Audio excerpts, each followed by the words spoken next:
Yo, good morning, Raider Nation. I am back with another episode of Good Morning Raiders. We got a lot to talk about. So, without further ado, let's go ahead and kick this thing off. Here we go.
Protect the shield. Good morning, brother. How you doing? My guy, Lunatic Raider, Raider Legion. What is good? We on? Oh, hey! We on. None other than Mr. Fist, bringing none other than our guy, Joe Moore, bring out none other than the Violator, Brain Aubrey, bring out none other than the notorious Mitchell.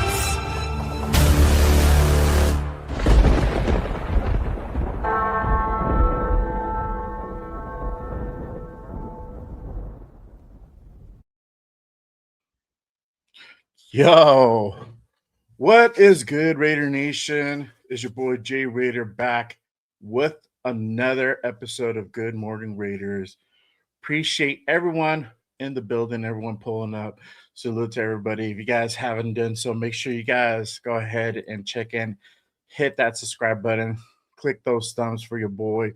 Appreciate you. Appreciate everyone tapping in and rocking with me on this Saturday morning. We have a fire show lined up for you, so make sure you guys do the damn thing. Hit that subscribe, hit that like. Appreciate you guys tapping in. Um, wow, the search goes on as the title says. We're gonna go ahead and talk about the head coach search that's been going on for 3 weeks now. And will we finally see an end in sight very soon, or does the wait have to continue? We're gonna go ahead and talk about it.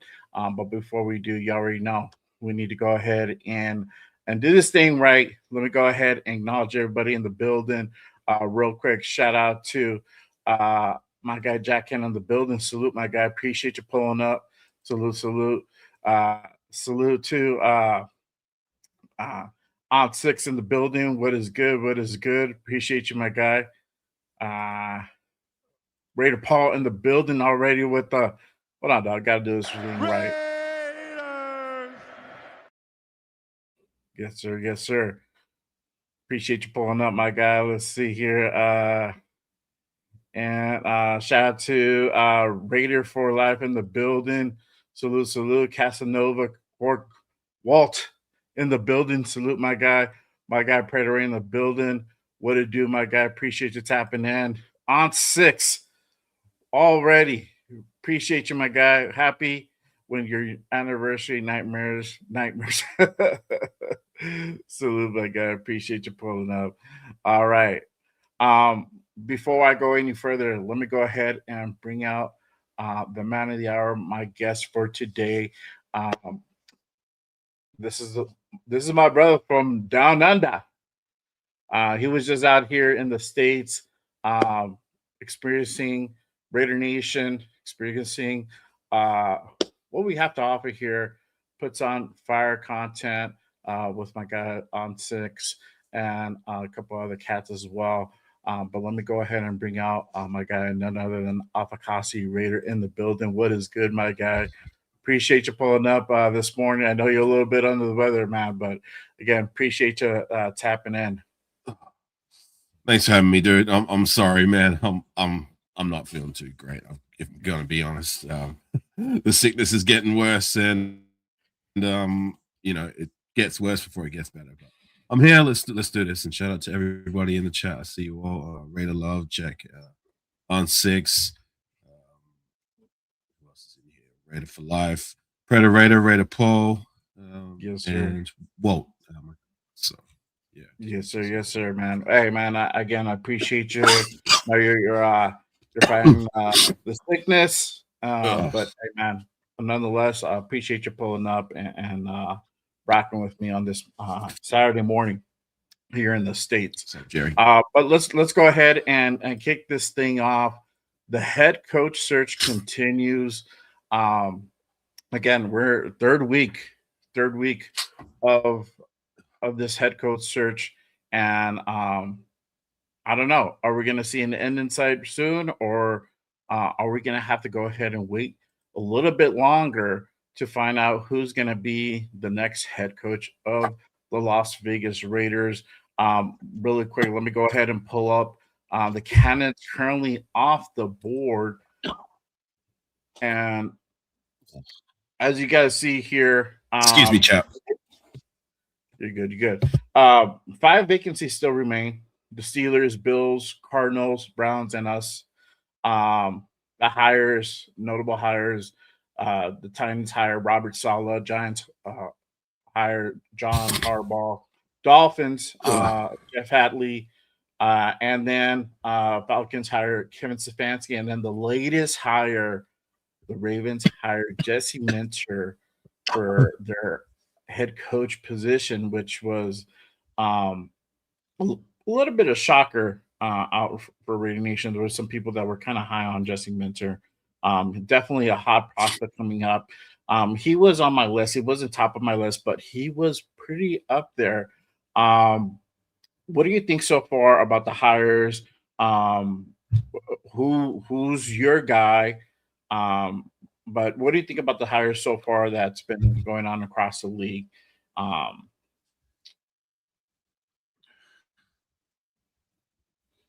Honestly, man, like I don't really have a guy per se.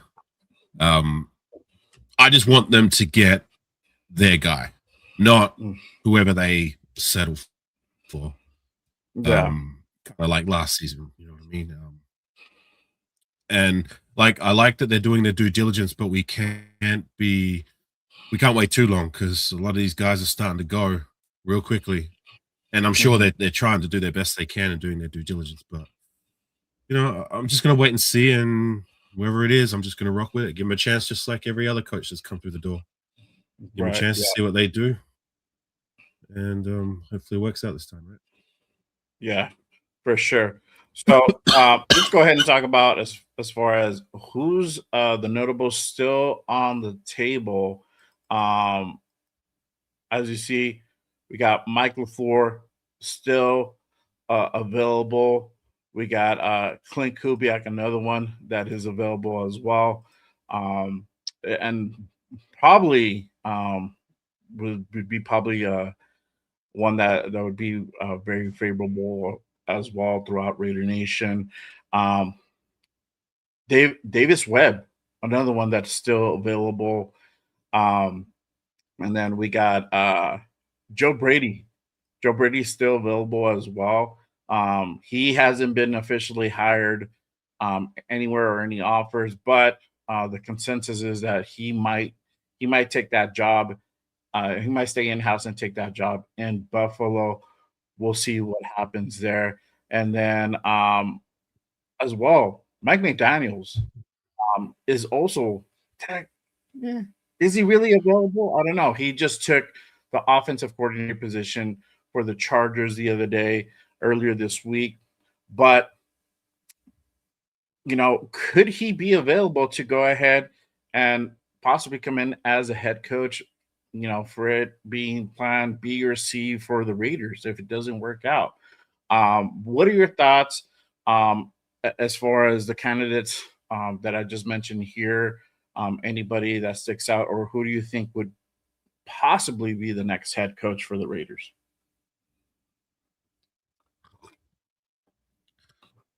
I know McDaniel's.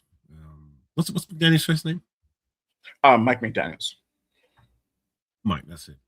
So I know he's a different kind of personality, and he has a different coaching style to his brother. No, man, I'm still kind of traumatized by anybody with the last name McDaniel's coming in as our coach. You know what I'm saying? Yeah, for sure. No relation though. Aren't they brothers? No, they're not related. Oh wow! This whole time I thought they were brothers. No, they're not related. My bad. Goes to show you my knowledge, right? I know LaFleur has had some success with the Bills. There's been criticism that they haven't really surrounded Josh Allen with enough talent for them to go further than what they had. Yeah, thanks, Jack. Why did I think they were brothers this whole time? Um, as for the other guys, Kubiak, Webb, Brady, like I said to you before, I just want whoever they go for is not someone that they're settling for. Mhm. It's not their plan B and plan C, as you were saying. I want them to the guy to be plan A. That's it. That's our guy. Let's do what we have to go and get him and give him all the support that we have in order to be as successful as he can be as our head coach. Because it's been a revolving door uh the last what 3-4 seasons, and I'm getting tired of it. I'm over it. We need some consistency, and we need to start trending in the right direction. So Yeah, that's all I got to yeah, say about that. yeah, for sure. And I mean, salute there's to some the folks. new guys in the chat, Snoops and I'm not bueno, Brett and Jerry, my guy Jerry. Appreciate you guys pulling up. Yeah, I mean, there's some other candidates as well. I just kind of mentioned probably the ones that kind of stick out and seem to be kind of favorites to possibly either lead the search or probably be the next guy. You still have like Chris Julio out there. You have Clay Kubiak, brother that they're actually related. Him and Clint. That's a younger brother of Clint Kubiak, Ejiro Rivero, Mac Natty, Vance Joseph, Nate Shalas, Nate Shieldhouse, excuse me, that are still out there available. But my thing is it's probably gonna be it's either three guys. So it's probably gonna be either Mike LaFleur, Davis Webb, or Clint Kubiak. And I think it's probably going to be Clint Kubiak, to be honest with you. He seems to be kind of leading that search. His name has been dropped consistently throughout this head coach search. He hasn't really gone on and done too many interviews with other teams. So to me, it seems like he's being very selective on as far as who he wants to go ahead and potentially, work at. Uh, One of them being Baltimore, and they went ahead and got their head coach the other day. Mike LaFleur, the up and coming offensive coordinator for the Rams. To me, he's top of my list. But I've heard drawbacks where you don't know who's really calling the plays. It's either him or McVay. But either way, I mean, he's been there for quite a while now. So obviously, just being under the McVay tree and working with him so closely, there's a lot of things that you're going to go ahead and learn, and things are going to rub off. We got Davis Webb, guy who's not really too far up high on my list. My thing with David Webb is that he's a quarterback coach, offensive pass coordinator for the Broncos. Hasn't really had any experience above that as far as offensive coordinators or anything like that is concerned. To really have somebody that raw, but I've heard he's really, really talented. Um, uh, could be another thing. I mean, I've heard rumors that they really liked his interview. He had a really, really good interview with the Raiders. But again, my thing is just that experience factor. He hasn't really called plays too much. He hasn't really been up in the box. He hasn't been really reading that offense. But again, just going with him being a quarterback coach and the way he's helped develop both Knicks, I think that's something they're probably taking into account. And if the pick is Fernando, that might be a good relationship where he can go ahead and come in and help him develop and whatnot. But you also have Clint Kubiak. He's already had multiple offensive coordinator positions. He's been around the league. He's currently with Seattle. They play this weekend for the NFC Championship. Probably a favorite to go ahead and go to the Super Bowl. You could say part of that success of Sam Darnold is Clint Kubiak. We saw him also with the New Orleans Saints and Carr's early stint there while Kubiak was there. He found some success. He started off really hot up until the point that Carr got hurt. So we'll see what's going to happen. Obviously, if the Seahawks win, if the Rams win, we might have to wait a little bit longer. If the Broncos go ahead and advance to the Super Bowl as well, we might have to wait a little longer. So honestly, I don't really see us potentially getting a head coach until February. I don't know. I don't think everybody is too keen on that. I think everybody wants to go ahead and get that underway and get all the pieces going and get all the staffing going, so that way we can go ahead and prepare for free agency. But I don't know. I think Clint Kubiak is probably the one that you can say is currently in the lead. But we'll see. Obviously, see what happens with that. Everybody in the chat, let me know what you guys think. Who do you guys want for your next head coach? Go ahead and drop that down in the chat. But let's go ahead and kind of go on to the next thing. And obviously, Fernando Mania. We can't go without mentioning Fernando Mendoza. Fernando Mania gets even hotter. And this dropped the other day. Fernando officially declaring for the draft. Um, this it's official. He's coming out. What do you got? What do you think? What are your thoughts on Fernando? I've heard it on other shows. Before I I go wanted to go ahead, ahead. man, can I get one of your mods to take care of that mod reviews guy in the chat? He's pissing me off. He can go eat a dick. How about that? Oh no, let me. Sorry, man. Continue. Yeah, if you guys have if there's any mods, go ahead and handle that. He's on your vertical stream. All right, I see. Yeah, Someone take care of that fool. I got. You're complaining about us talking about football, yet you're watching us. So how about that? Eat a dick. Sorry, Jay. Continue. No, you're good. So, what are your thoughts about Fernando? Do you really think the Raiders should go for him? I wanted to go ahead and get your thoughts, but we finally we know he's coming out. I know there's something that got kind of put out there the other day, and it was ended up being fake news. Mark Cuban wanted to go ahead and make an offer to keep him at IU for another year, but obviously that was fake. But what are your thoughts on Fernando? What are your thoughts about the number one pick? What direction do you think that we should go with Fernando or with the number one pick?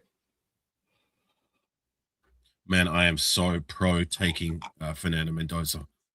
I mean, you probably see me on other lives, have the same rant, have the same feelings that I've been standing 10 toes down on since, I don't know, like the off season, is that I'm tired of trying to go the veteran route when it comes to addressing the quarterback position, the most important position in football.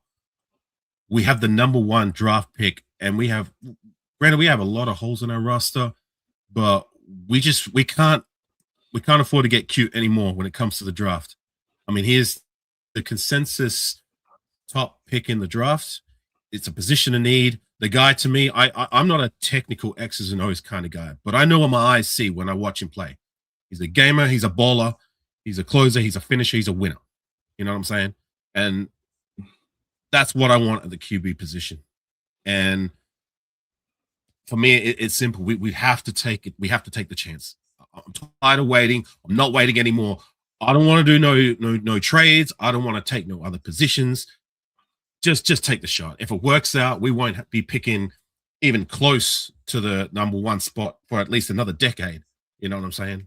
And if it doesn't work out, if he's not what everybody thinks that he fears that he possibly will be or won't be, just gonna help my dog. He's a bit old these days.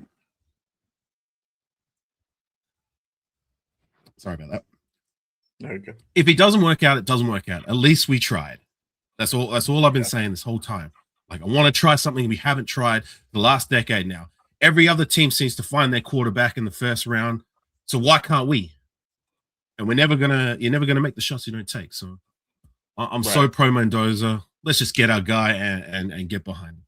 And I believe he will be a lot of the reason why we return to prominence per se. So, yeah, for sure. I am definitely in agreement, and I'm really going to go ahead and go into as far as why we should get it. Obviously, I've been following Fernando since that first Oregon game. So early on in the season, I think that's really when he started turning people's heads, and we're like, "Who the fuck which is game this was that? kid?" Sorry, Right? The Oregon Duck game, the first one in the season. That was okay, like right. October. Yeah, that was like late October. And at that time, Oregon was on a roll. They seemed to be in the direction of heading number one. And obviously IU had a really good season the prior year. I think they went 10-1, and they just fell short during the playoffs, right? They had Curtis Rourke as their quarterback the year prior. Fernando was still in Cal, and but they were already starting to turn heads. They went out and got this kid. Still, it's when you talk about the University of Indiana here in the States, it doesn't turn a lot of heads. You're like, okay, what about them? powerhouses like Oregon, Ohio State, Texas, you know, Miami, the U, those teams, those schools are the powerhouses. Those are the ones that catch your eye, and they're the ones that are out recruiting, the next big thing, right? So when you had guys like Fernando Mendoza went out and literally, put a whooping on Oregon, that turned heads, right? And that's really when that Fernando train started rolling, and that's kind of where I started to go ahead and kind of keep tabs on him. But Right. now that we got the number one pick, because I remember during the season we were just like, let's try to get the number one. A lot of the fan base was trying to, hope to get the number one pick, and it's funny that now that we got the number one pick, we're talking about possibly trading out, and I get it. I get it Right. because the draft picks feel appealing, but there's a big need that we've been needing for a long, long time. But with that being said, obviously some of the doubts are starting to creep in, and I've heard one of the ones I've heard is, does Fernando even want to be here, right? Um, and now that he won the Natty, he's doing the television stint, and really he's been asked, right? Because I mean that's the elephant in the room. What are you gonna do? The number one pick and the consensus number one pick. The Raiders have the number one pick. What do you think about being drafted by the Raiders?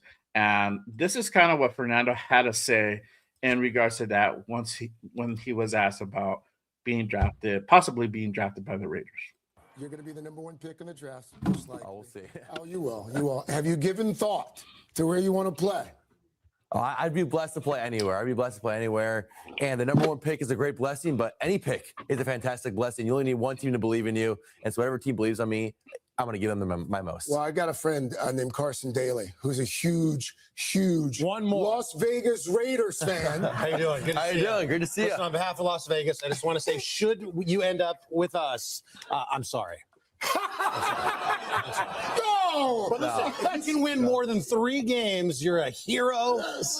And you've got Genty, you've got Bowers. We're going to get an O-line for you. Should that be the place you land, we're going to take care of you. Yeah, the Raiders have a great culture, great coaching staff, great ownership group. It's all around. Yeah. They get. I mean, those are legit guys. So I'd be happy to end up anywhere. Good answer. Listen, I wore my black and gray. I love it. Congratulations on a great year. So there you have it. Fernando is just happy to go ahead and get drafted, and if it happened to be the Raiders, he's 100% on board. And that goes to show like the type of character that this guy is. And that's something that probably some people overlook as well, right? Because me and you, we've talked about it Character. like character, right? Like having issues come over to Vegas and having to deal with drama queens and eccentrics and all this stuff. Now we have like a really good potential, guy that most likely is going to be here, who's about ball, who's focused, who's goal driven, Has a great upbringing, has a great foundation, is all about football. He's a good kid. Hopefully he can, if we take him, he's going to grow into a great man and a great Raider. I'm all aboard. Just try. I mean, the way I see it is, what's the worst that can happen? It doesn't work out. It's more of the same. But I try to focus on the positives. If we get it right, addressing the most important position in football, quarterback, something we haven't been able to do for a long time outside of Derek Carr, but in the first round specifically, like the sky is the limit to where this team could go. And I get people want to try and address other holes in that and make trades and stuff, but at the same time, when we make these draft pick trades, we end up with players like Cleve Farrell, Jonathan Abram, DJ Hayden, Menelik Watson, Tyree Wilson, and I'm friggin' sick of it. You know what I mean? Like, I would rather take a shot at the quarterback than take a shot at those kind of players and picks and whiff on those. And then we're looking at this guy go to another franchise and turn out to be the guy that we should have taken in the first place. Like, most experts and most people, he is the consensus guy. So let's just do the smart pick. The road is clear for me. Just take the shot. If it doesn't work out, so what? We tried. Yeah, for sure. I agree 100%. Real quick, shout out to Ja with the breaking news. Let me go ahead and kind of tap in, and I know it doesn't really do a whole lot of relevance here, but Steelers actually um hiring Mike McCarthy um as their head coach over in Pittsburgh. Um, although this was one of the guys that I felt that the Raiders should at least interview to go ahead and pick their brain, and obviously, you know, think about potentially being a candidate. But Mike McCarthy off the board, and how this is important to us. You know, we saw those guys that I mentioned earlier. This are on the board, right? Um, could could any of those guys potentially go over to Pittsburgh? Yes, but now we know that at least Pittsburgh has filled up their position with Mike McCarthy. So they're they're doing their thing out in Pittsburgh, and looks like Mike McCarthy is back in the league, and he found a new home in Pittsburgh. Um, I did want to go ahead and also put this because again, there's questions now. So you're gonna have all these questions, you're gonna have all these doubts, right? You're gonna have and sometimes the questions are good to ask. You know, not all. You know, we should not ask these questions. Like, you know, should we really go after Fernando Mendoza, right? What are the drawbacks? Um, but one of the questions, obviously, do the Raiders even feel? How do they feel about Fernando Mendoza, right? And this was also shared the other day by Tom Brady, and I'm going to go ahead and put this up. He did an interview the other day, and we'll go ahead and kind of get to see how he feels. And and I know it's Tom Brady, but he was mentioned right before the offseason that he will head, or right after the offseason, I should say, he's going to go ahead and head football operations along with John Spytek, especially for the search for the next head coach. Obviously, he could probably be really involved with the number one draft pick as well. So this is what Tom had to say in regards to Fernando Mendoza. It was also a great Shout out to experience. Brady Obviously, Resistance. I live in Miami, so it was a 30-minute drive to the game, and the fact that they were playing in the game and all it worked out. My son wanted to go to the game. I brought him. We sat up there in the suite and got to be on the field in the pregame and just observe. And I haven't been to a college football game in so long. Never been to a national championship game, but just to see kind of the environment, the atmosphere. You know, did it feel too big for anybody? And he's played tremendous, all season, 16-0, leading his team. And again, he's another guy that, when you hear him speak, I always kind of judge quarterbacks and go, how would I have answered that? And he's just a very mature young man, and he's got a bright future. And, everybody coming into the league, there's still so much room for development. Nobody's a finished product. I don't care whether you're won the Heisman or you're the 199th pick in the draft. It's what do you do when you get there? How important is this to you? Are you obsessed with your job? Are you obsessed with being the best you? Yeah, it was can be. These young men, whether it's Fernando or a lot of other players that were on the field the other night, they have a great opportunity to do something in their life, to enhance their family's life, to go impact a community in a positive way by playing great football and bringing joy to the fan base. And that's a job you take very seriously. So all these young prospects, I hope they go to environments that embrace them completely, that can help them develop into the best player they can be. That's how I was, kind of grew up into the league. I found a great environment. It was all about football. It was about, like you mentioned earlier, about how can you be the best teammate? How can you work hard? How can you play smart? How can you play tough? How can you play well under pressure? How well can you play in tough conditions? And then ultimately, how well can you play in championship games? And all those things remain to be seen. Can be these young men, whether it's Fernando or So that was Brady for you. And to me, it sounded like, tell me how you really feel without telling me how you really feel type shit, And I think everything that he said, and especially if we kind of start reading in between the line, that's a lot of it's Fernando, right? A guy who's appealing the community, a guy who's hungry, who's driven. He spokenly said that, hey, I'm laser focused. I want to be in the NFL. I want to be a quarterback in the NFL. And the kid has worked hard, and he's done everything that is taken to go ahead and be the top prospect to make that happen. Right now, he's the number one consensus. Um, what are your thoughts about what you just saw? What do you think? Do you think Brady is sold on Mendoza? Because that's probably the other question: Are the Raiders really sold on Fernando Mendoza? And when I say the Raiders, right now it's the front office, which Tom Brady is part of that front office. Do you think they are sold on Fernando Mendoza? Well, look how much effort and emphasis they put on when they went to the championship game. I mean, you've seen the photos, you've seen the footage of Mark Davis specifically standing on the sideline right in front of Fernando Mendoza before kickoff. Um, to me, says everything you need to know. So let's just go and get our guy. Let's go get our guy for sure. I'm so on board with it. Just get our guy, or at least try. Yeah. I want to take no other route. I don't want to do anything else. Like I said, we're not in a position to get cute with the draft and do anything other than just Yeah. And this is I mean, to me, honestly, I feel like I said, tell me how you feel without telling me how you really feel. And Brady said a lot of things that kind of really led to him really liking Fernando Mendoza. You know, um, whether however you feel about it, it's good that he's doing this. They're good that they're out there publicly showing a real interest in him for so many things, right? But whatever side. So my thing is that I've been saying is that I think at this point you need to try to find a reason why you shouldn't draft Fernando Mendoza. I think we got into that point. That's a real honest question that they should be asking themselves. Everybody should be asking. So, well, what is so bad that we should not take Fernando Mendoza? And don't give me like he's had one bad game.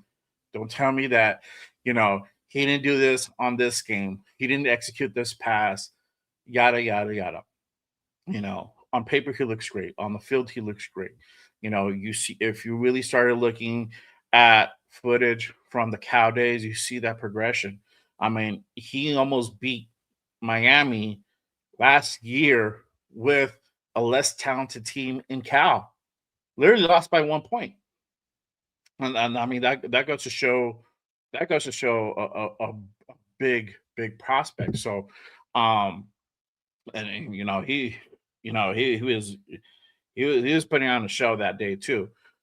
But if you start looking all that, you start looking at the work ethic, you start looking at the personality, the character, all that combined, that's somebody that you want in your quarterback. The guy went out. He didn't have the best game. He didn't put up killer stats. He didn't light up the field. He wasn't, dropping bombs. He did what he had to do. He made the second half adjustment. He went out there and made the big throws when it counted. He made the big move when it counted to go ahead and be able to give his team the shot to winning the game. And that was a tough game. That was a defensive game all around. And he went out there and did what it takes. And, if you guys, I'm pretty sure everybody's seen the post game interview that he did. Obviously, the guy's like, I'll do whatever it takes. I have to put my body on line. If I have to die for my team, so be it. That's the guy that you want on your team. This is the guy that we should be, like, hey, you don't even have to read the card. You already know what time it is. That's somebody that you want to go ahead and have in your team.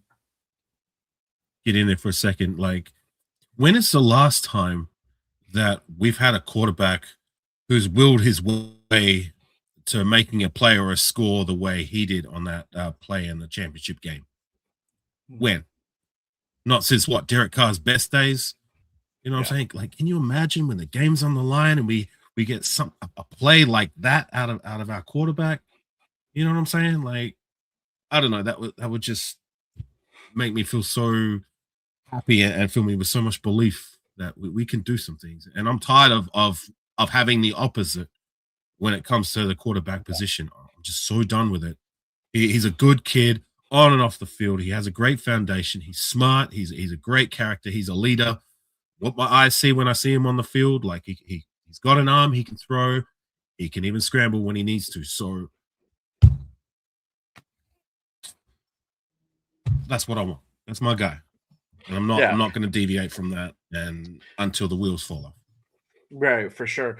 And I like to go ahead and address the points, the counters that are out there on why we some of them, because there's a bunch. But my thing is this, realistically, I don't think we can even fill all the positions that are in need this year. I think it's going to take us 2 years to really fill out all these positions with actual really good talent. I know we're going to have over 100 mil, probably be around 120, 130 around there, 130 million in cap space. But again, I think this is the time where, for one, like Carson Daly said, we're going to build your no line. You have to go ahead and get a no line, right? I think that's something you get both in free agency and the draft, right? You get if you get a couple guys, because we don't need a whole brand new line. Like JPG is good. We know where he's at. We have a real prospect in Caleb Rogers and Charles Grant. And this is why Raider Nation was pushing for those guys to really have some reps, have some burn, so we can see what we have there, because we can now more fairly assess how bad this offensive line is. If everybody sucks, and even the guys that we drafted suck, then we need to go out and really spend a lot on this offensive line. There's a lot of pieces that are going to be needed, but we have a really good prospect in Caleb Rogers and Charles Grant, that these guys are going to continue improving. If we're able to go ahead and really get a really good offensive line coach, which I really hope that we do, right? And if I think that someone who's not so terrible, for Christ's sakes. And if I think we're going to hire the guy we're going to hire, I think we're in a good place, right? I don't have any idea who their candidate would be, but to come in, but obviously it'll be somebody that will be close to him. And if that's so, we're going to see a lot of these guys continue to progress, right? Questions obviously on DJ Glaze. I feel with DJ Glaze, a lot of it was coaching. A lot of it was coaching. And we saw that, and we heard all the shit that came out afterwards, is that, these guys had to meet after hours to figure out blocking schemes and what fits right for Genty, what fits right for Geno Smith, yada, yada. Tells you everything you need to know. Tells you everything you need to know. Exactly. So, but there's still a good amount of talent. We know where Colton Miller's at. He's solid. Once he comes back healthy, we're going to be good there. It just adding a couple pieces, center, maybe another guard, tackle. You can go out and get a tackle, and also put some of these guys in depth pieces, or continue to go ahead and start them and have some support behind them. It's all about building this offensive line, right? Having a good coach in as well is going to go ahead and help with that. We're also going to need a wide receiver one, right? We'll see how this free agency pans out. There's a couple of names out there, George Pickens. There's a couple other names aside from him that they're going to be out in the market, right? I don't know if George Pickens is going to necessarily move off from the Cowboys. They might go ahead and decide to keep him. We all saw what he did to us on that Monday night game. So, but he's going to be a hot prospect. Either way, we either get one in free agency or we draft one. But the consensus is this is your starting point. My point is that Fernando should be that starting point and start building from there. Because it doesn't matter whether it's Fernando or a guy 2 years from now. We're still going to have to build around that guy. It's right. The principle still holds the same, and you're not going to fill in all the positions. Even on the defensive side of the ball, we're not going to fill in everything. There's only so much money. There's only so many draft picks that you're going to be able to go ahead and get, unless you go out and get 20 draft picks. Man, that's the only way you're probably going to fill them, right? But on the flip side of that, Jay, like, we have a lot of money to spend. and we have 10 draft picks as it stands. So we've got plenty of room and plenty of capital to really make a difference. Like, I'm with you. Make the offensive line a priority. Although I do agree with you that there is pieces that we already have that I honestly feel like on paper our offensive line, it was inexcusable how bad they were last year, and I'm going to put most of that on coaching. But if we can bring one or two veterans, throw the bag, whatever it takes to get them in the door, good ones, I think our offensive line can be a different story this season. But yeah, look, with wide receiver, I don't know too much about like the guys that might be available, and it changes a lot by the time free agency comes around. A lot of these players re-sign to their respective teams, so I'm just gonna wait and see how that all shakes out. But my thing is that like whatever we do in free agency, I still believe that it's not going to make a difference for where I think we should go, at least with the first round. With all with the rest of the picks, like we've got 9 other picks. Like some people's arguments, like, oh, if we draft Mendoza, like we still have to build around him. Well, that's what 9 other picks are for, right? Like it's not like he's the only guy we're taking in the draft. If we get it right with 2 or 3 of those other picks, much like we did back in 2014 or even 2019. Yeah, granted we whiffed on most of those first rounders, but we found a lot of other guys that were cornerstones for this team.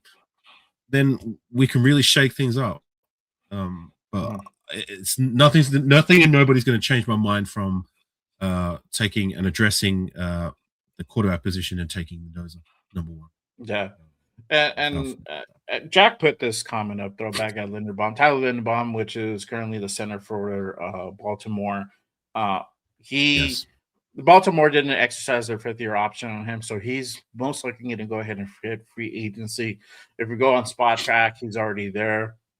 The whole thing is that the Ravens might possibly come up with a deal to go ahead and keep him in Baltimore. I think they're trying to figure that part out, but I think that Baltimore's probably going to let him go ahead and test out free agency. If that happens, that is definitely a solid guy that we need to go ahead and go after, and that's going to almost immediately bolster up that. Whatever these other teams offer him, give him another 5%. I don't care. Make it enticing for these guys to want to come in. We have the money, spend it. Exactly, and this is the thing. Like you have teams like Philly on their Super Bowl run. They spent like an enormous amount on their offensive line, and you saw that pay out dividends, right? Teams that invest in their offensive line, they're going to go ahead, if not in that first year, in that second year, they're going to go ahead and be significantly better. We hardly spent anything on that offensive line last season, and look at what happened, right? Almost the worst offensive line out in the league. I think, except for pass blocking, we're pretty fucking bad. I mean, they were running over. We're not that bad with a lot of our talent. Like it shouldn't have been. It was inexcusable that we were that bad. And there is that counter argument, as you were talking about like our offensive line, like it's going to get our quarterback destroyed. We haven't got enough pieces around for our quarterback, whoever we bring in through the draft, to succeed. But at the same time, like, let me take you back to 2014 when we drafted Derek Carr. I mean, he started year 1. I mean, he played reasonably well enough to show promise that he could be the guy for the future, and he was for a bit. But he didn't have the car insurance year 1. That came year 2. So if we don't address it as well as what we should, and things don't progress as well as what we'd hope it to be with the new coach, and hopefully, or if they don't progress the second, third year guys that we still have on our roster, or the other guys like Colton Miller, like I don't know how much he's got left in the tank. It's not all doom and gloom. Like there's going to be time to address these. It may not. I'm not expecting, playoff Super Bowl or like everything all at once from right from the rip. No, I'm willing to give it time to marinate and turn out the way we hope it will in time, and I'm willing to give that. Yeah. Just a And bit this of is the thing. perspective. Well, this is the thing too, and I always try to remind everybody and kind of and really put that in, and people said that even if we draft Mendoza this year, we're still not going to be good. We're going to be better than what we were. We're going to, we're not going to be 3-14 anymore, Right. but we're still going to win. Probably going to win 3, maybe 4 more games, right? So that puts us kind of 7-10, and you want to see kind of that progression. We're not going to be playoff contender, but we're going to be better than what we were. Like I said, not all these positions Right. are going to be filled up in the first year. It's going to take us really to that year 2, year 3, and so in 2028 is that's really when we're going to start seeing like us like really like playing for a playoff contention, really competing in that high level. And that's where we kind of want to be at, right? It's that slope where it's a trajectory, it's a sliding slope, it's not a skyrocket upward. Because usually when you go upward, that crash is even harder because you're getting a lot of the 1-year signings, a lot of these guys you're on projects that are hoping to go ahead and pan out, and they might not pan out. So you have a lot of that going But on. hey, if we hit it out of the ballpark with the number 1 pick, then sky is the limit. You know what I mean? Exactly. There's That's no where exactly. That's where you started off. like Um, let me put it like this: if we hit it out of the ballpark with addressing, say we took a Bane, who I'm very high on, and he turns out to be the baller that he should be at the next level. How far do you think we're going to go the next season or two with drafting him? Whereas if we draft Mendoza and he turns out to be what we hope he can be right from the rip, then the trajectory of where this team can go sooner rather than later is going to be a lot steeper. right. Exactly. And the cool thing is that we have some weapons. We have Brock Bowers, the best tight end in the game. We have Aston Genty, number 6 overall pick, right?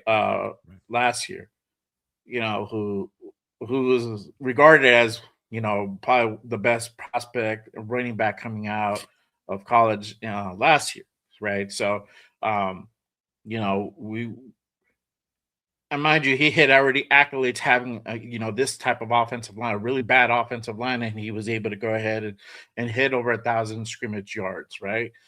He was able to go ahead and do that. That shows that there's really good potential. Really good potential there. So having all that, and if you're able to go ahead and build a really good offensive line, and with a really good strong quarterback, you know, the potential is really really there, right? It just you're a weapon away from getting you to that next level, right? So if that's having going out and getting a true wide receiver 1, um, hey, that might be the thing that puts us over, right? So, but it always starts from that point. You got to address your biggest need, and that's a quarterback. But this is the thing, not because the quarterback class is just thin, because it is really thin, but he is the best prospect. He's probably the best quarterback ready now. And when is the next time we're going to be in this position where we're going Right. to be able to have We're the number talking about 1 like, oh, let's just go for it next season. If you got that mentality, you're banking on us to be terrible again. I don't want to go through another season like we did last season. I hated it. We all did. Yeah. And You know I what I mean, want to I'm remind tired of people waiting. this. I'm not doing it anymore. I'm done. Yeah. And I want to remind people this. And even if we try to go ahead and get the number 1, number 2 pick, anywhere a top 3 pick, you're gonna have to give away a lot of draft capital. And also too, those teams are gonna have to want to go ahead and be able to want to give you that draft pick. There's teams out there Right. that just don't We're like having to. us. We're going through all these hypotheticals and variables to if we're going to wait another season or 2 seasons of all these things that we're going to need to do in order to get our guy. We have the number 1 pick in the draft. That the pick of the litter. For Christ's sakes, just take the shot and get our guy. I'm done with waiting. I'm not waiting anymore. Yeah, exactly. But just on the wide receiver position, go ahead if you want to read that comment first. Oh, okay. Shout out to Jack. Happy birthday to his wife Joyce. Salute to her. Happy birthday. I hope you guys having a great day. I just saw that. So better do something nice for her, Jack. Make it memorable, buddy. Go ahead. Yeah, salute to Jack. You're talking about wide receiver, and I do agree. We do need to find a bona fide number one, or if we don't, or if we can't, we really need more progression out of the guys who drafted last season, because I was very underwhelmed by both of them. I mean, Jack Best shows some promise at times, but like the pressure's on for them to be more than what they were last season. I get it, rookies, but with the state of affairs with our roster, if we don't address that position enough in free agency, and I don't believe in the draft unless we get lucky with round 2, 3, 4, if we go in that direction, that we're going to find that guy who can be that right from the rip. So we really need one, if not two, both of those guys, but at least one of those guys to take a big step, because there's not really much at the wide receiver position as it stands. I mean, I like Trey Tucker as a spot guy, but as a number one or even as a number two, I mean, when he gets separation and he catches the ball, he's great, but like in the contest and when it comes to getting separation, even though he's got that speed, sometimes he struggles. And I don't know, like I like him as that spot guy, not as that reliable guy, if that makes sense. Yeah, no, for sure. And I think with Jack Bash, a lot of that was again the coaching, right? He wasn't getting a lot of targets, but the game that he did get targets, he was successful. I think he was like 6 for 6 in one game. And I already know I'm gonna hear that he played against second and third string, but either way, okay, you still got to catch the fucking ball, nonetheless. The ball's gonna be thrown to you. You still got to catch it, unless you're super wide open. I guess the quarterback play and bad coaching would contribute to that, but if those two can be better, I'm looking at those two specifically to produce more, because we're really going to need it with the state of affairs this roster is in until after free agency and the draft. But just to address that comment by Troy Gill, can you see that one? Yeah. Hold on a second. There you go. Yeah. Troy says, I agree with you guys. We should trade Max now for more picks. Would you trade Mayer for more picks? Well, for me, I don't want to trade Max. And I don't feel we should trade Max. For one, he wants to be a Raider. A lot of the nation wants him to be a Raider.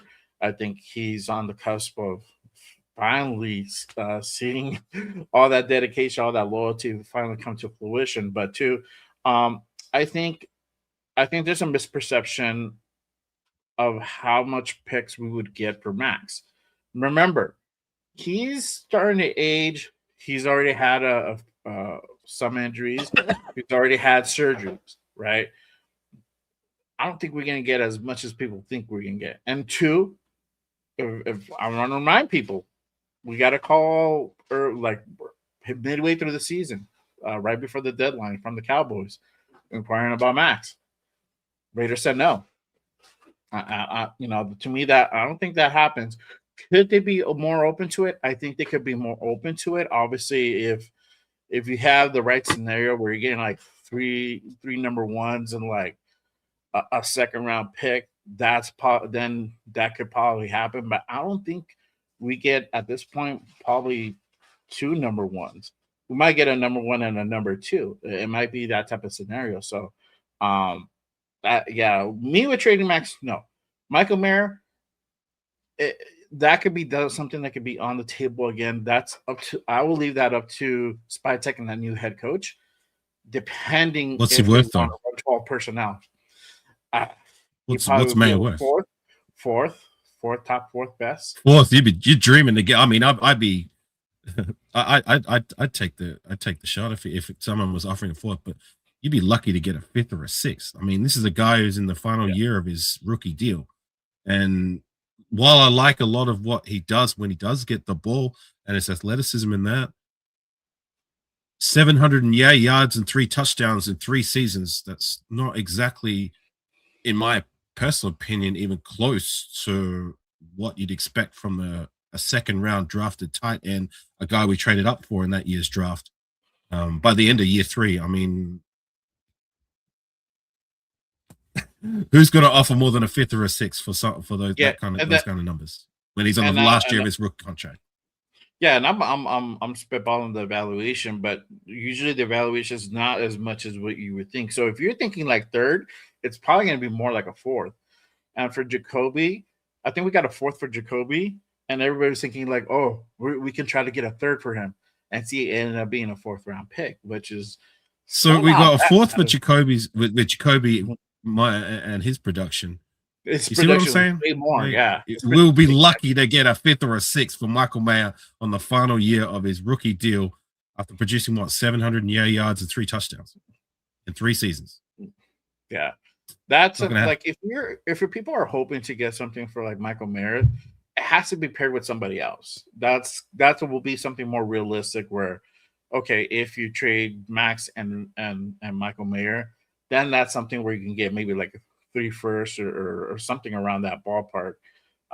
It makes it more realistic, you know. So that's one thing that people forget is that you got to think about one, it's not the same Max, it's an aging Max. Two, he's had some injuries, he's had some surgeries. Yes, he still looks good, he's still out there being productive, but the amount of you think if you're thinking you can get 3 first round picks, I don't think that's going to happen. I think it's going to be we're lucky if we get one and maybe a second.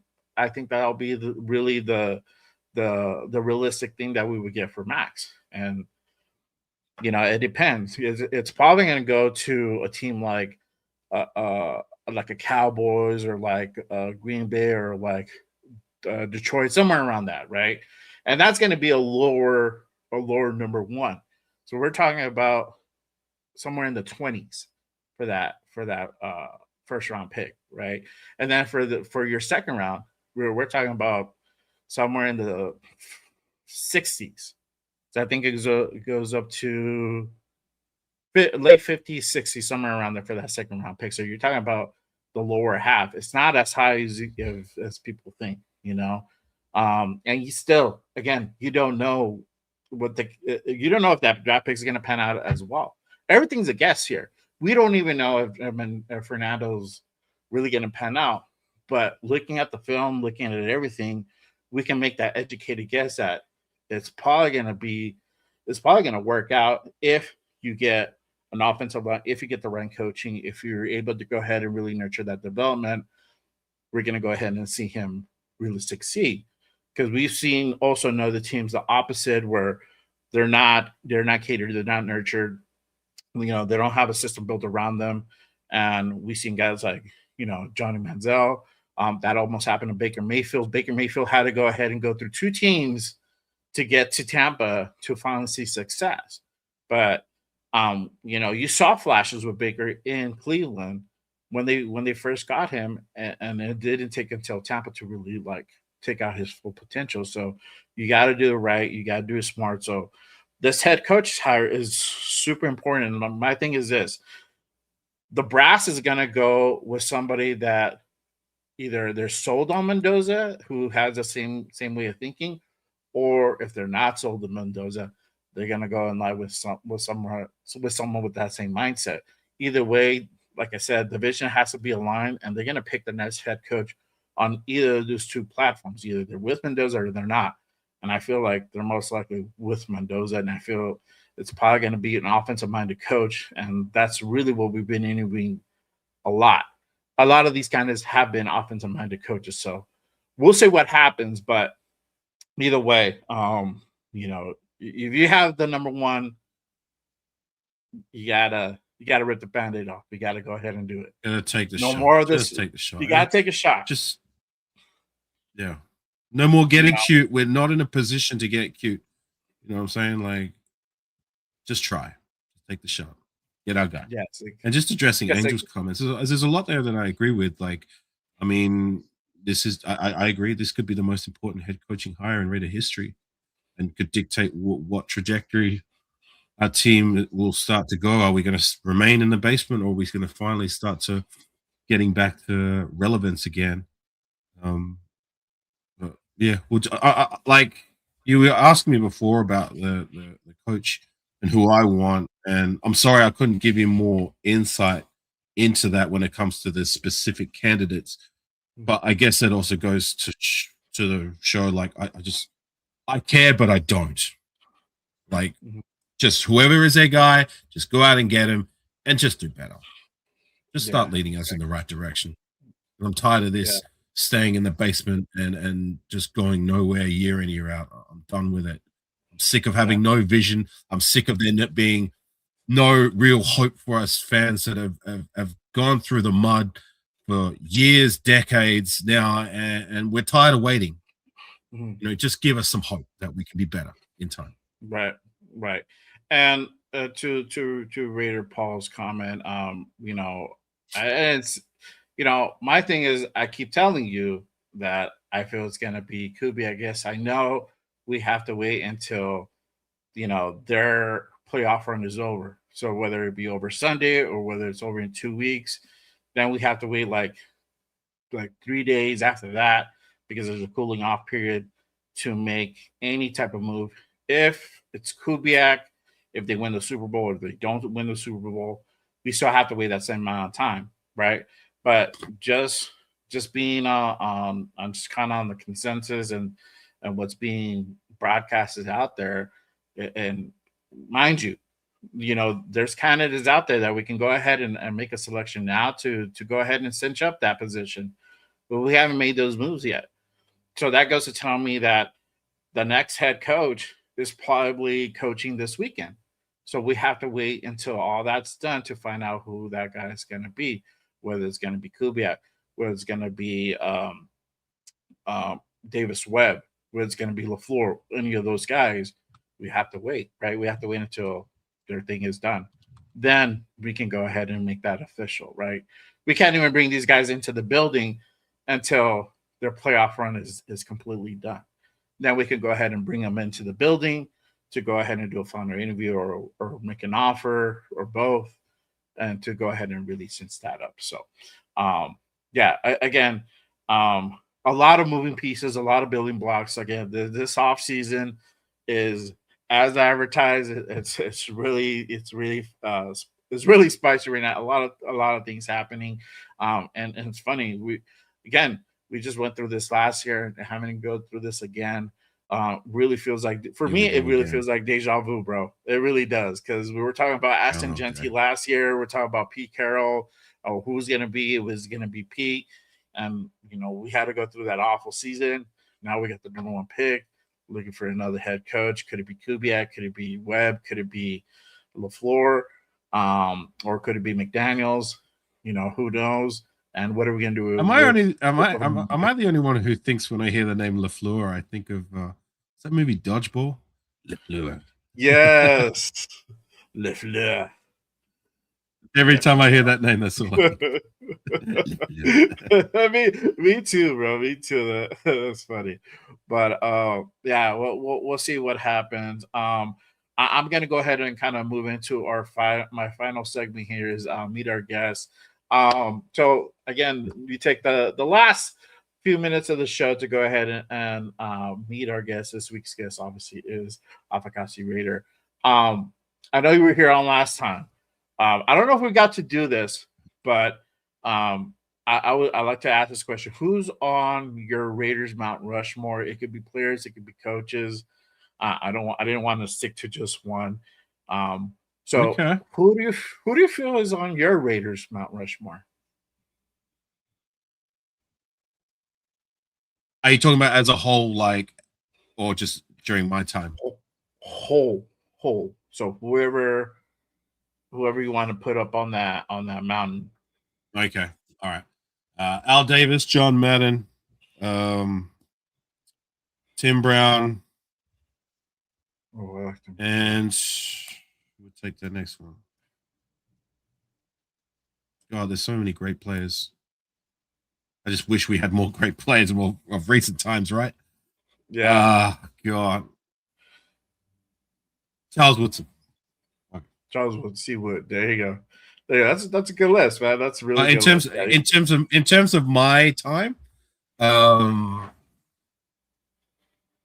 it'll be easy for me maybe post 2000s, because going back before that's a bit too far for me. But I guess defense would be easy. Khalil Mack, Charles Woodson, Max Crosby, and Nnamdi Asomugha. That's his 2000. offense. Oh, God. That's a little harder, isn't it? Tim Brown, Rich Gannon, Josh Jacobs. Oh, God. And whoever you would think would be the best offensive lineman since 2000. Who do you think? Rodney Hudson? Yeah. Stefan Wisniewski? You can put Oh, not you can Stefan. put That's Rodney Steve. up there. Steve Wisniewski. Yeah. Who? You can put Rodney up there, yeah. Rodney? Yeah. Oh, Lincoln Kennedy. I mean, he was still in the 2000s. You know, Lincoln Kennedy or Steve Wisniewski, Rodney Hudson. Take your pick. That would be my, I guess, last guy on that. Yeah. There you go. For sure.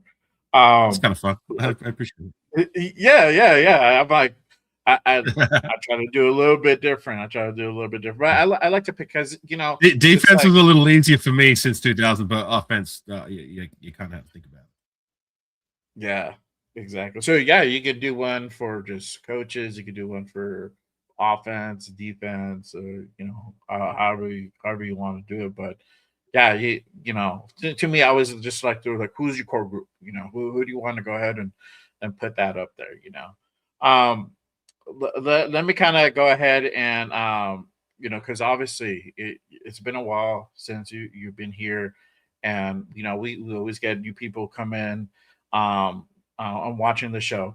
So let's go ahead and get to know you a little bit better. Again, let me start from the beginning. How long have you been a Raider fan, and what was that moment, or what was that thing that kind of made you fall in love with the silver and black? So I became a fan of the team back in 2009. Most people in the chat know my story, but in case you don't, I'll try and shorten it so I won't bore everyone with repeating the same thing I've already told them about. But 2009 was the first year I became a Raider fan. The moment for me where I knew that was my team for life was watching the Monday Night Football opening first round kickoff game between the Raiders and the Chargers. That was a really great Charger. That was a great Charger team at the time. And we came out that night, we punched them in the mouth right from the rip.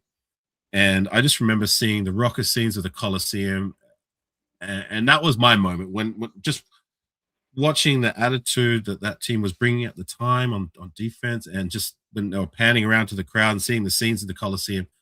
That was my moment. I was like, that's it. That's the one. I'm a Raider, and I've been a Raider for life since then. And it's been a long, tough road, a lot of pain, a lot of misery, but I'm still here rocking the gear. I just spent 2 months in the US. I went to 3 Raider games, 2 in Vegas, 1 in LA, for literally the worst team in the league. Now you cannot passion if I'm a make that much dedication to come over there and see the literal worst team in the league. So, but I wouldn't change a thing. I would change a thing, but I wouldn't, if that makes sense. Yeah, it's always going to be sure. Silver and black to me. Win, lose, or tie, it's Raiders till I die. Yeah, for sure, 100%. And again, you're repping Raider Nation out, in Australia and Perth. So that you're out there really holding. John, but just respectfully, like I've been around since 2009, so I've been in the trenches. I felt the pain. You know what I'm saying? Of being one of, if not literally, the worst teams in the league. In my time, it's been 2 playoff games, and that's it. Yeah, we lost both of them. I mean, every other year, we're either the worst or near the worst team in the league.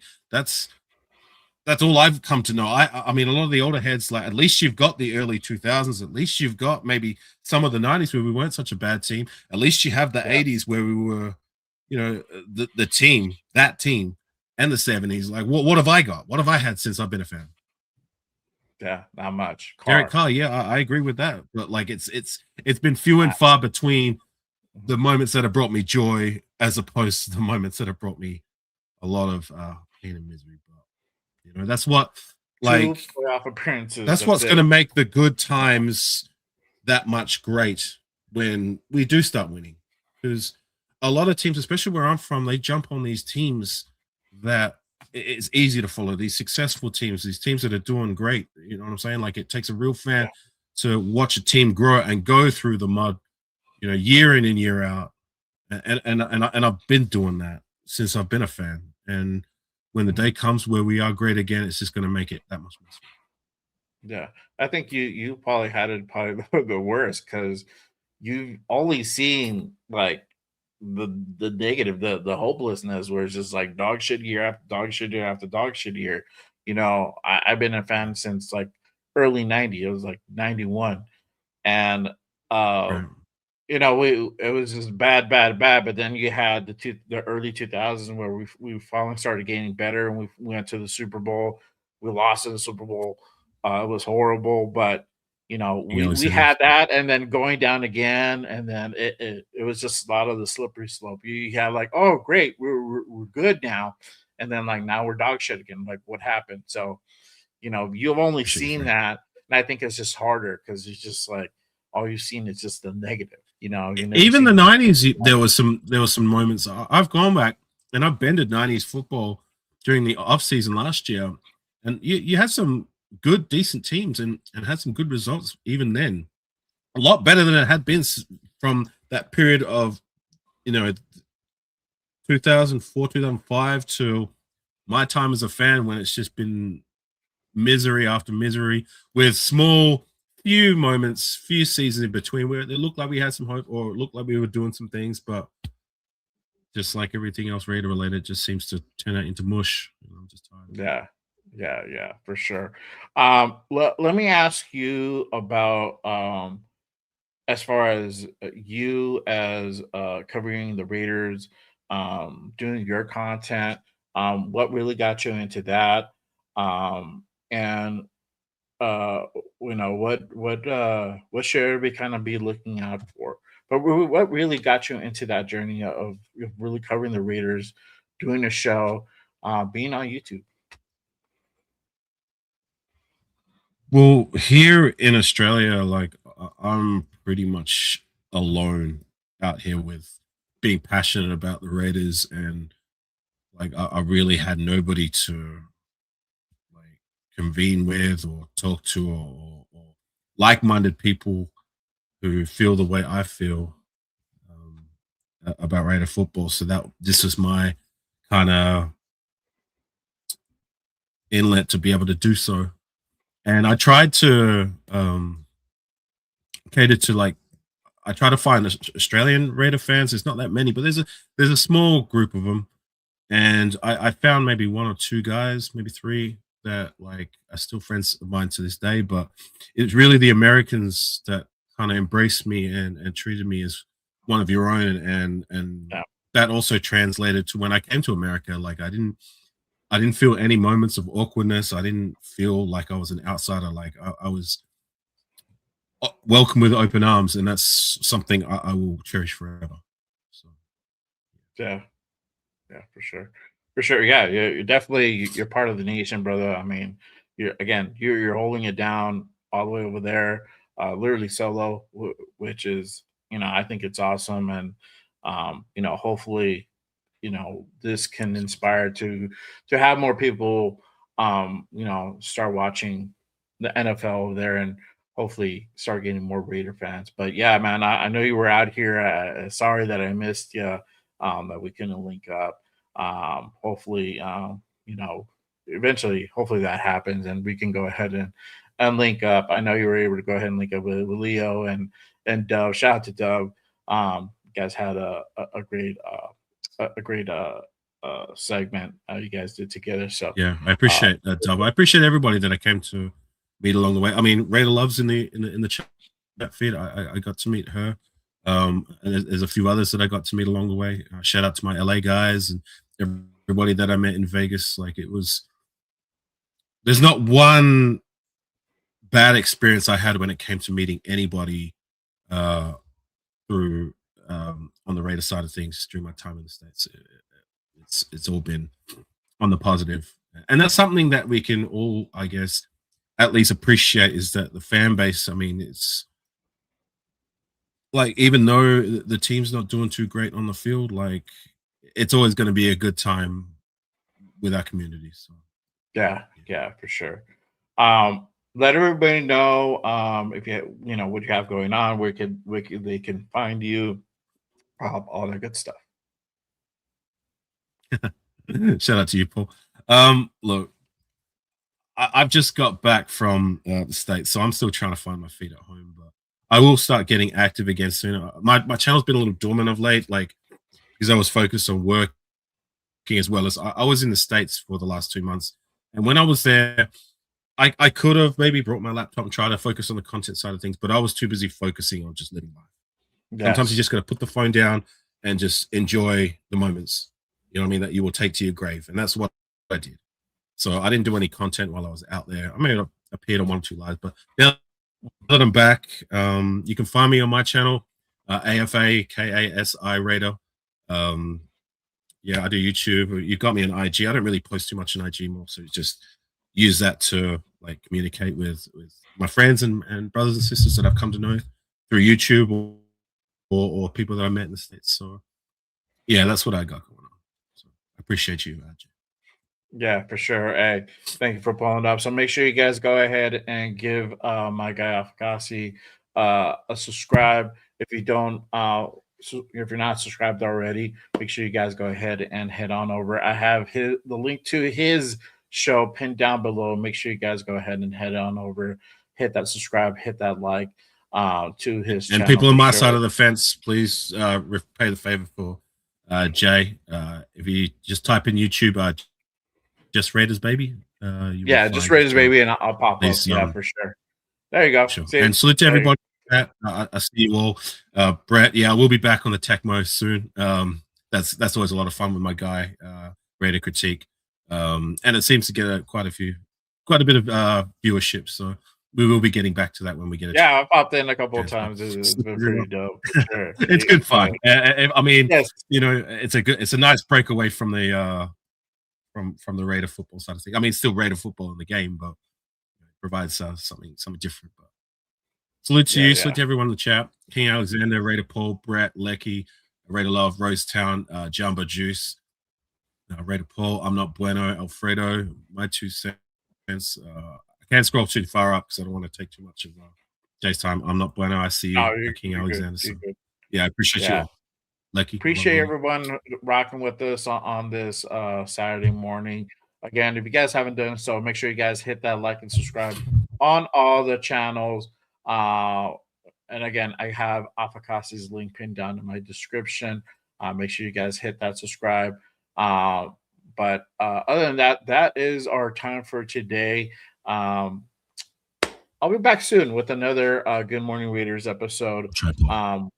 We're getting that all figured out.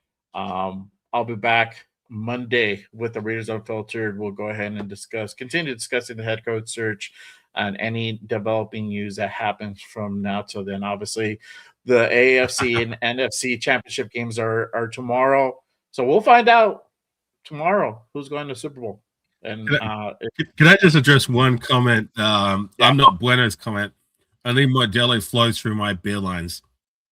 So I'm not much of a drinker, as a lot of you know.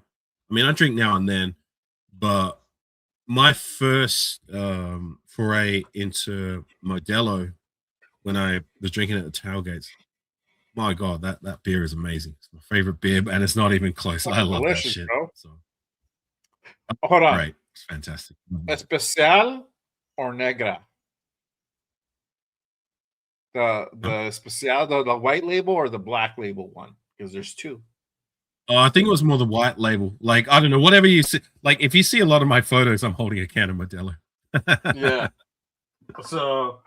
Yeah, that one. Like, yeah, there you go. Oh, maybe not. Where's the other one? The other one's all black. I don't have that one. No, it's the white ones. Yeah. So the black. So this is the thing. The black ones, for whatever reason, are stronger. If you know, you know. So if you ever get a chance, try the black one. It'll get you a little bit more litty. So it's a little slightly different taste, but I don't like to get too litty. Like I like to be in control somewhat. And Modelo was a good mix of getting lit but not too lit. So Yeah, it's a great drink. I love it. Yeah. Thank you. Yeah. So there you go. But Bueno knows probably what I'm talking Great. about. But yeah, for sure. But again, appreciate you Frank, guys. it is definitely better than Foster's. Foster's is monkey piss. I drank that one time when I was in the States. It's terrible. Absolutely terrible. I've had Foster's. It's an acquired taste. I'm gonna just say that. It's disgusting. It's an acquired. Anyways, taste. Jay, sorry, man. Yeah, you want to close? Oh, out you're the show? good, brother. You're good, man. Hey, I could talk about beer all day. It's a little bit of a hidden passion of mine, but yeah. But appreciate you guys. Make sure you guys go ahead and hit that notification on all the shows coming up on both channels. I'll be back again on Monday. We'll go ahead and continue talking about the head coach search, and will we have to still continue wait longer for our next head coach, or will we hear something by Monday or next week? You never know. Things could happen. To be seen. To be seen. Make sure you guys go ahead and tap in, hit that notification, like I said. But I will see you guys next time. Again, as always, remember, just Raiders, baby. Till next time, y'all. Peace.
Chris, protect the shield. Good morning, brother. How you doing? My guy, lunatic Raider, Raider Legions. What is good? We on? Hey! We are. None other than Mr. Fitz, bringing none other than our guy, Joe Morley, bring out none other than the Violator, Wayne Marbury, bring out none other than the notorious Mitchell Vance.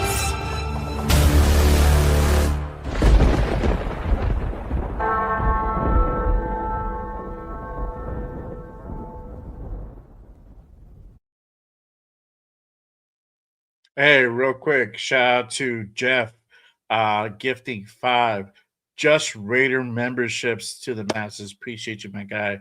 All good that you showed up late, but better late than never. There you go. Appreciate you, my guy. Salute everyone. Have a good weekend. Till next time. Peace.